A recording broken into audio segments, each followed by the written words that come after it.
మూసుకుని కళ్ళు తెరిచేసరికి దాదాపుగా 2 సంవత్సరాలు కళ్ళు మూసుకుంటూ అయిపోయేట్టుగా అయిపోయింది. మొత్తానికి 5 బడ్జెట్లు ప్రవేశపెట్టే అవకాశం రాష్ట్ర ప్రభుత్వానికి ఉంటుంది. అందులో 2 అయిపోయినాయి, 3వది ఇప్పుడు మార్చిలో, ఫిబ్రవరి చివరిలోనో మార్చిలోనో 3వ బడ్జెట్ ప్రవేశపెడతారు. దాని తర్వాత ఇంకా మిగిలి ఉండేది 2. ఇక్కడ నుంచి ఒక 3 సంవత్సరాలు, ఆ 3 సంవత్సరాల్లో 1.5 సంవత్సరం పోతే దాని తర్వాత నా పాదయాత్ర కూడా స్టార్ట్ అయిపోతుంది.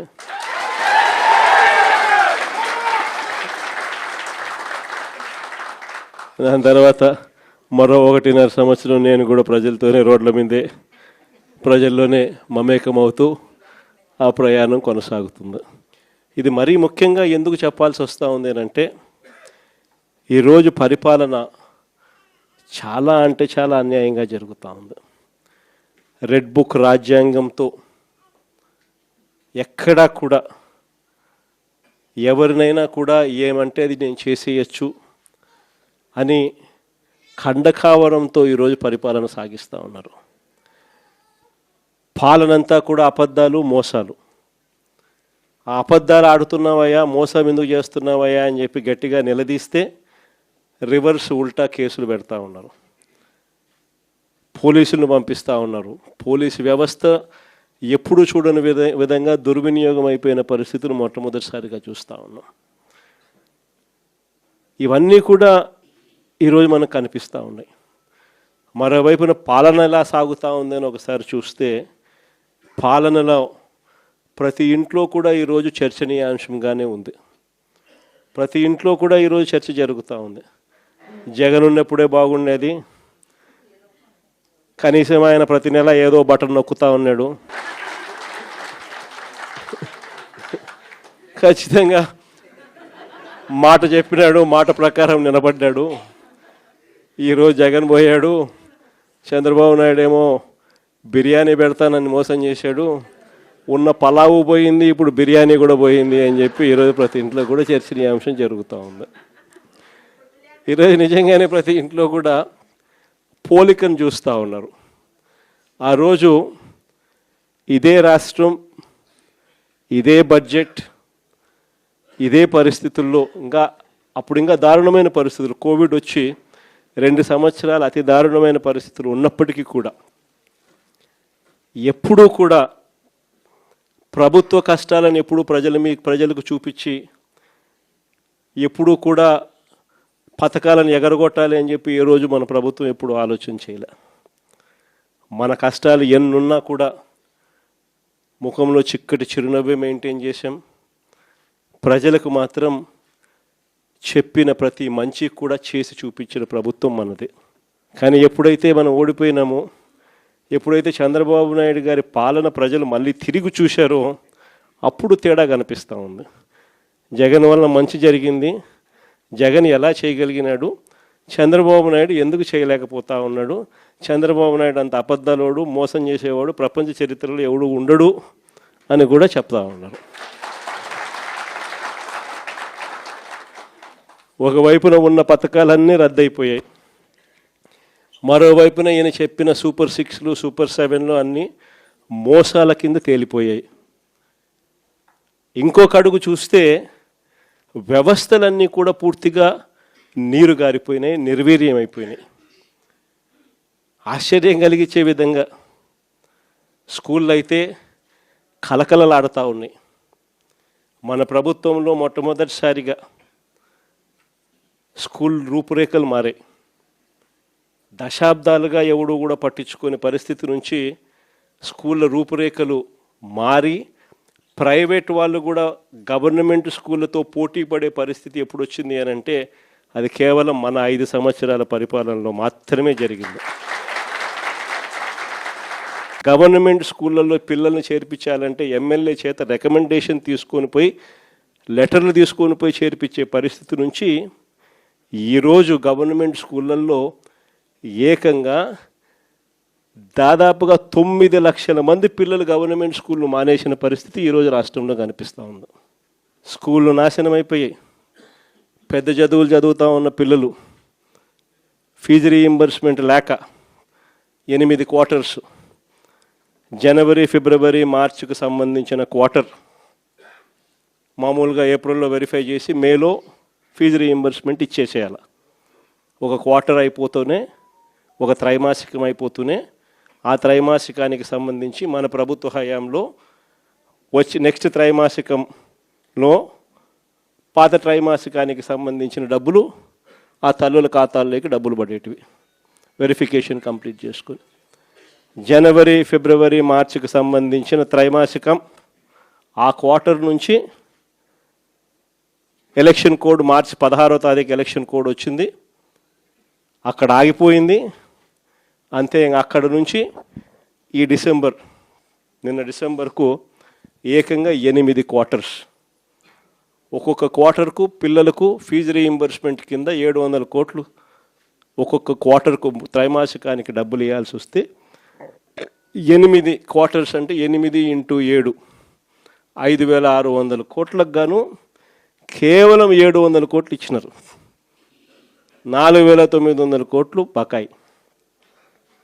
వసతి దీవెన కింద ప్రతి జనవరిలో 1,100 కోట్లు పిల్లలకు బోర్డింగ్ అండ్ లాడ్జింగ్ ఖర్చుల కోసం, ఇంజనీరింగ్ చదివే పిల్లలకు, ఇటువంటి చదువులకు, డిగ్రీ చదివే పిల్లలకు ప్రతి సంవత్సరం, ఇంజనీరింగ్ చదివే పిల్లలకైతే 20,000, పాలిటెక్నిక్ చదివే పిల్లలకు 15,000, ఐటీఐ చదివే పిల్లలకు 10,000, ఇలా ప్రతి సంవత్సరం కూడా క్రమం తప్పకుండా ఏప్రిల్ మాసంలో ప్రతి సంవత్సరంలో 1,100 కోట్లు మన ప్రభుత్వం జమ చేసేది. ఈ ప్రభుత్వం వచ్చింది ఏప్రిల్ 2024, ఏప్రిల్ 2025 2,200 కోట్లు బకాయిలు. ఈరోజు పిల్లలు చదువులు మానేసి ఫీజులు కట్టలేక పిల్లలు చదువులు మానేస్తూ ఉన్న పరిస్థితులు, తల్లిదండ్రులు ఇబ్బందులు పడుతూ ఉన్న పరిస్థితులు, చదువుల రంగం పూర్తిగా నాశనం అయిపోయి ఆంధ్ర రాష్ట్రంలో చదవాలి అని అంటే అప్పులు పాలయ్యే పరిస్థితిలోకి ఈరోజు రాష్ట్రంలో మన పిల్లలు కనపడతా ఉన్నారు. వైద్య రంగం గురించి నేను చెప్పాల్సిన పనిలా, ఆరోగ్యశ్రీ అనేది తెరమరుగు అయిపోయింది. ఏకంగా నెలకు 300 కోట్ల రూపాయలు ఖర్చు అవుతుంది ఆ పథకానికి. ప్రతి పేదవాడికి, ప్రతి మధ్యతరగతి వారికి ఏకంగా 25 లక్షల దాకా ఉచితంగా పేదవాడికి వైద్యం అందించే పరిస్థితి మన ప్రభుత్వం. 3,300 ప్రొసీజర్లకు విస్తరించి 25 లక్షల దాకా ఉచితంగా పేదవాడికి వైద్యం అందిస్తూ, పేద మధ్యతరగతి వారికి వైద్యం అందిస్తూ మన ప్రభుత్వ హయాంలో ఆరోగ్యశ్రీని నాన్న ఈ లెవెల్లోకి తీసుకొస్తే మనం ఈ లెవెల్లోకి తీసుకుని పోయి నడిపించినాం. ఈ రోజుకి దాదాపుగా 20 నెలలు × 300 కోట్లు అంటే దాదాపుగా 6,000 కోట్లు. ఈ రోజుకి కూడా బకాయిలు ఎంత ఉన్నాయనంటే 4,000 కోట్లు పైచీలకు ఈ రోజుకి కూడా బకాయిలు. నెట్వర్క్ హాస్పిటల్ బోర్డులు తిప్పేసాయి, పేషెంట్లను మేము చూడము అని చెప్పేస్తూ ఉన్నారు. ఈరోజు ఆరోగ్యశ్రీ అనేది హాస్పిటల్లో కనపడని పరిస్థితుల్లోకి చంద్రబాబు నాయుడు ప్రభుత్వంలో జరుగుతూ ఉంది. 104, 108 మన ప్రభుత్వ హయాంలో కోవిడ్ టైంలో కూడా ఫ్లాగ్ చేసి 104, 108 వెహికల్ మొత్తం పంపించి కొత్త వెహికల్స్ తీసుకొని వచ్చి ప్రతి మండలానికి పంపించిన కార్యక్రమం మందైతే ఇప్పుడు ఆ వెహికల్స్ అన్నీ కూడా పడకేసినాయి. తెలుగుదేశం పార్టీకి సంబంధించిన డాక్టర్ల వింగ్ హెడ్ అంటే ఎవడో కేవలం 5 కోట్ల రూపాయలు కూడా లేనోడు 104, 108 వాహనాలు కాంట్రాక్ట్ ఇచ్చినారు.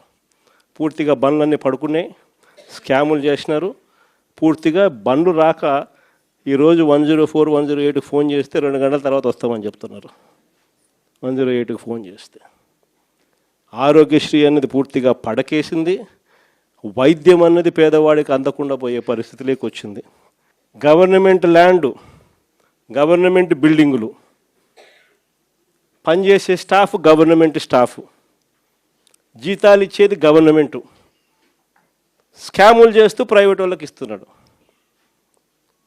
ఉట్టి జీతాలకే ఆ మెడికల్ కాలేజీలలో సంవత్సరానికి నెలకు 5 కోట్ల రూపాయలు ఒక్కొక్క కాలేజీలో అవుతుంది. సంవత్సరానికి 60 కోట్లు, 2 ఏళ్ళకు 120 కోట్లు గవర్నమెంట్ మెడికల్ కాలేజు ప్రైవేట్ వాళ్ళకి ఇచ్చి చంద్రబాబు నాయుడు 120 కోట్లు వాళ్ళకి ఎన్నికిస్తాడంట. ఇది ఎక్కడైనా మీరు విన్నారా?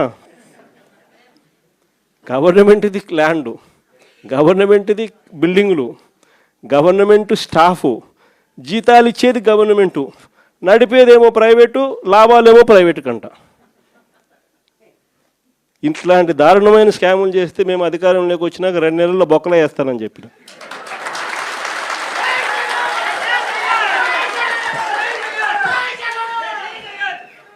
మనం ఎప్పుడైతే ఆ మాట చెప్పినామో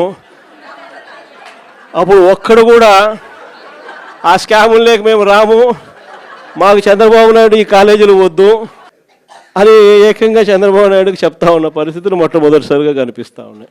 ఇంకా వ్యవసాయం గురించి నేను చెప్పాల్సిన పనుల, ఏ పంటకు గిట్టుబాటు ధరలు రావడంలా, ఎక్కడ చూసినా దళారీ వ్యవస్థ, చివరికి ఎరువులు కూడా బ్లాక్లో కొనుక్కోవాల్సిన పరిస్థితులకి మొట్టమొదటిసారిగా రాష్ట్రంలో చూస్తూ ఉన్నాం. మన ప్రభుత్వ హయాంలో ఉన్న ఆర్బీకేలు ఈ పొద్దు తెరమరుగైనాయి. మన ప్రభుత్వం హయాంలో ఉన్న ఈ క్రాప్ వ్యవస్థ ఈరోజు నీరు గారిపోయింది. మన ప్రభుత్వ హయాంలో ఉచిత పంటల బీమా ఈరోజు కనపడకుండా పోయింది. మన ప్రభుత్వ హయాంలో ఉన్న సీజన్ ముగిసేలోగానే సీజన్లో జరిగిన నష్టాన్ని మళ్ళీ తిరిగి రైతులకు ఇస్తున్న ఇన్పుట్ సబ్సిడీ ఈరోజు కనపడకుండా తెరమరుగైపోయింది. చివరికి రైతులకు ఈయన ఇస్తానన్న అన్నదాత సుఖీభవ అని చెప్పి ఈయన ఇస్తానన్న కూడా మోసంగా తెగిపోయింది. సంవత్సరానికి 20,000, 2 ఏళ్ళకి కలిపి 40,000, ఇచ్చింది 10,000, 30,000 ఎగనామం.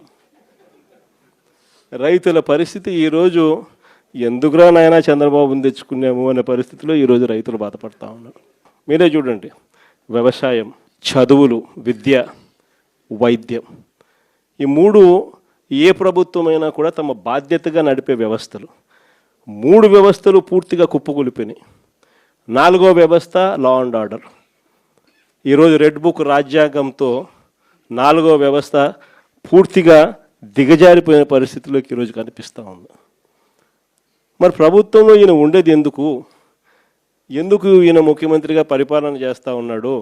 అందరికీ అన్ని ప్రైవేట్ ప్రైవేట్ ప్రైవేట్ ప్రైవేట్ అనేసరికి ఆ ముఖ్యమంత్రి కుర్చీ కూడా ప్రైవేట్కి ఇచ్చేయచ్చు కదా.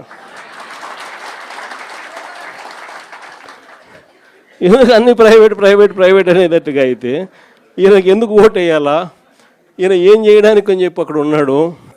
ఇలాంటి పరిస్థితుల్లో ఎవరైనా ప్రజలు ప్రశ్నిస్తే చంద్రబాబు నాయుడు గారికి అసహనం, వాళ్ళ మీద కేసులు పెట్టడము, వాళ్ళ మీద తనకున్న కోపాన్ని చూపించడము, ఇవన్నీ కూడా జరుగుతూ ఉన్నాయి.